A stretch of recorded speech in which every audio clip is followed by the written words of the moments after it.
Já imaginou ser convocado para uma cidade que você nunca viu antes? Para um local que você nunca foi? Essa pode ser a sua realidade depois de aprovado no concurso do Banco do Brasil ou em outros concursos bancários. Eu quero dar exemplo nesse vídeo dos aprovados no último concurso do Banco do Nordeste. Aconteceu de muitos irem, pelo que eu vi relatos, para cidades e estados que eles nunca viram antes.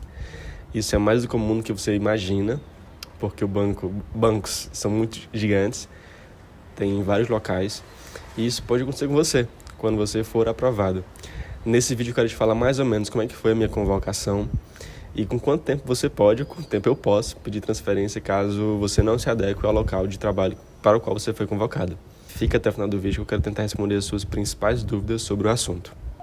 Na descrição do vídeo vai estar um link com mais de 10 provas antigas de concursos bancários. Lá vai ter BNB, Banco do Brasil, Caixa, Banrisul, tudo gratuito, tudo compilado em uma pasta com essas várias provas e os gabaritos. É muito bom para você treinar. É isso, é de graça, não perca tempo. A escolha do local de trabalho depende de alguns fatores que são determinantes. Os que vêm aqui à minha mente agora são dois que são principais, na minha opinião. Que, primeiro, é a disponibilidade de vagas na agência que você está avisando. Se, por exemplo, tem uma agência do lado da sua casa, que lá você queira muito ir para lá, talvez lá não tenha vaga para você. Talvez você seja designado para outra cidade, porque depende também da sua classificação. Esse é outro fator que é muito determinante. Eu vou mostrar como é que foi a minha experiência sendo aprovado no concurso do Banco do Brasil, e eu acho que isso se repete mais ou menos nos outros concursos.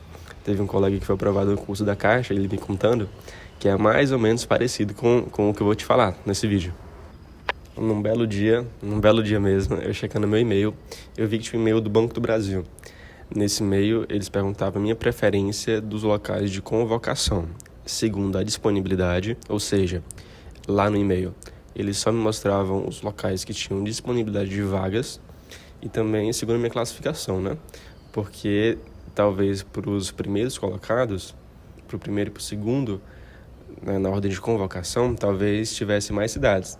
Só que eles já tinham escolhido as suas preferências e já devia ter diminuído um pouco quando chegou para mim. Enfim, eu escolhi, e se não me engano, era top 5 preferências. Ou seja, eu podia escolher 5 agências em ordem de prioridade. Claro que eu fui preferir pelo que estava mais próximo de casa. Mas teve gente que, claro, os últimos convocados, na ordem de convocação, não tiveram muita opção de escolha. Muitos foram designados a cidades muito, muito longe de casa. Tiveram que se mudar, inclusive. Quando eu falo de ordem de classificação, o que é que eu quero dizer? Porque, assim, existe uma ordem pela qual as pessoas são chamadas, são convocadas. É mais ou menos assim, claro que eu não vou lembrar exatamente como foi, mas é mais ou menos assim. Eles chamam primeiro o primeiro da ampla concorrência geral, depois chamam o primeiro PCD e depois o primeiro PPP. E assim vai indo. Isso aqui é só um exemplo hipotético, não sei se é assim hoje em dia. Mas na minha época eu acho que foi mais ou menos assim. Se tivesse sido diferente, se você lembrar, você me corrija, por favor. Mas essa informação não tenho muita certeza, mas é nesse estilo. Primeiro ampla concorrência, primeiro PCD e primeiro PPP. Aí vai seguindo a ordem, né? Segunda ampla concorrência, segundo PCD, segundo PPP. Então a ordem é nesse sentido, não quer dizer que seja a mesma coisa, mas é nesse sentido. Eles não chamam todos os ampla concorrência, depois todos os PCD, depois todos os PPP. Não, é misturado. E é como eu estava falando para vocês, quanto menor for a sua classificação, menos agências você tem um poder de escolha. Você vai ficar provavelmente com alguma agência que o pessoal não quis ir. Isso acontece bastante nas agências do interior. Talvez se você mora na capital e você queira ficar numa agência da capital, você pensa assim, a maioria quer ficar na capital. Pelo menos a maioria do pessoal, na minha experiência, quis ficar na capital. Então a agência da capital se esgotaram muito rápido. Então sobraram mais agências no interior.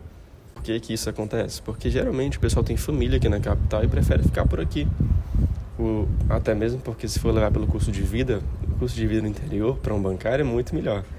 Lá ele consegue comprar muito mais coisas que conseguiria comprar morando na capital. Então, se for só pela lógica do custo-benefício, vale muito mais a pena você escolher no interior. Mas pela proximidade com a família, pela questão também da ascensão, a ascensão é muito mais fácil nessa questão da capital. Às vezes surgem muito mais vagas. Mas assim, também pode acontecer o que aconteceu no último concurso. Os últimos lotes de convocados, o último pessoal que foi convocado, lá apareceram agências que antes não teriam aparecido, porque antes não tinham a disponibilidade de vagas, e depois apareceu uma disponibilidade. E lá também foi um golpe de sorte, porque muita gente que era para escolher a agência do interior, que era o que tinha sobrado, conseguiu pegar uma agência mais próxima de casa, na região metropolitana e capital, porque só surgiu a vaga depois do primeiro pessoal. Mas a regra, de modo geral, é como eu lhe falei. Os primeiros colocados sempre escolhem regiões metropolitanas e capital e vão sobrando os interiores. Quero tranquilizar vocês que, independentemente se você for convocado para uma agência no interior que seja longe da sua casa, isso não deve ser motivo para você não fazer o concurso, porque você não vai ficar preso naquela agência para sempre. Claro que você vai ficar lá um período, que daqui a pouco eu lhe falo quanto tempo é, mas após esse período você pode tentar a transferência para uma agência que seja mais próximo dos seus familiares, mais próximo de um local que você goste mais. Isso vai depender muito também da sua ambição, porque talvez se você ficar satisfeito com o cargo de agente comercial, com o cargo inicial de escriturário, você pode ficar numa agência no interior, lotado lá, e ficar lá a sua vida todinha, você pode se aposentar lá. E talvez você fique feliz com isso, não tem problema nenhum. E vai ser muito bom para você, porque o custo de vida vai ser baixo, você vai, entre aspas, ostentar com o seu salário. Basicamente, eu quero que vocês entendam é que vão com a cabeça aberta. Não vão com preconcepções, pré-determinações. Vão com a cabeça aberta na hora de escolher o seu local de convocação. Se não tem um local que você quer trabalhar, sua cidade, não desista, pessoal, não desista. Faça em uma agência que seja o mais próximo possível, mesmo que seja longe, mesmo que seja muito longe, mas faça. Você vai ter um bom período de aprendizado. Acho que tudo nessa vida é aprendizado e vale a pena esse esforço inicial. Assim que você for aprovado e convocado, o seu período de trava é de 12 meses. Por um ano você será travado, ou seja, independentemente de onde você for ficar, você vai ficar lá por um ano. E eu acho que não é um tempo muito longo não, pessoal, passa muito ligeiro.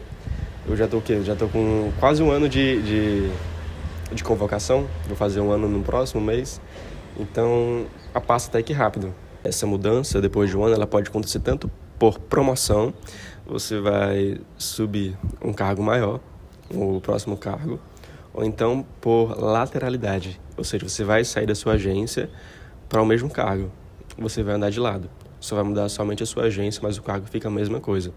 Tem essas duas opções. Depois que você se muda pela primeira vez, você ficará travado novamente.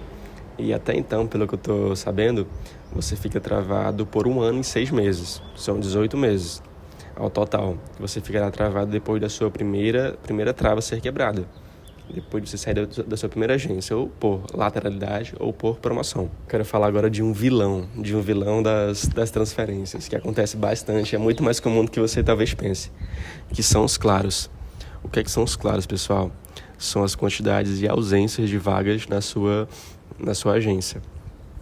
Por exemplo, talvez a agência que você for convocado está com 2 vagas em aberto. Talvez você entre e fique uma vaga em aberto ainda. E geralmente você só pode sair quando essa vaga for preenchida. Então é um ponto negativo das agências que ficam no interior. Porque lá geralmente sempre tem uma ou 2 vagas em aberto. Aí você entra lá e fica outra vaga em aberto.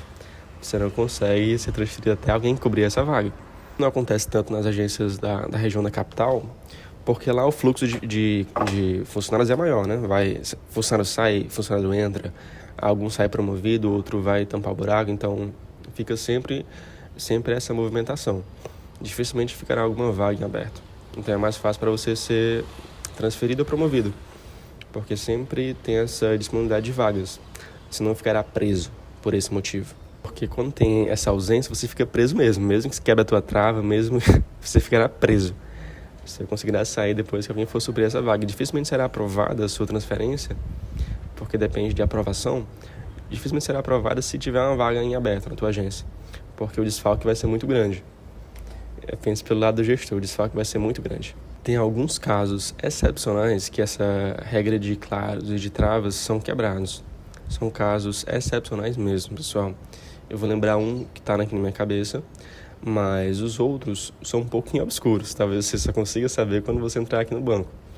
Mas o principal, pelo que eu estou lembrando aqui, que até uma lei que determina, é a questão do casamento. Se você for casado e sua cônjuge, ou seu cônjuge, ele for empregado público ou servidor público, você poderá pedir a transferência para a agência mais próxima do local que ele trabalha. Existe uma lei que rege isso. Caso sim, você pode solicitar a transferência sem essa regra de claros e sem a regra também da trava. É um caso excepcional que é tratado pela lei. Talvez tenham outros, mas de cabeça mesmo que me veio foi esse. Então, se você tem uma esposa ou então é casado com um marido, que ele é servidor público e trabalha em outra cidade, boa, faça o concurso, depois você pede a transferência para o local que ele trabalha, o local mais próximo de onde ele trabalha. Continue comentando os vídeos do canal, não deixem de se inscrever e até a próxima, pessoal. Muito obrigado.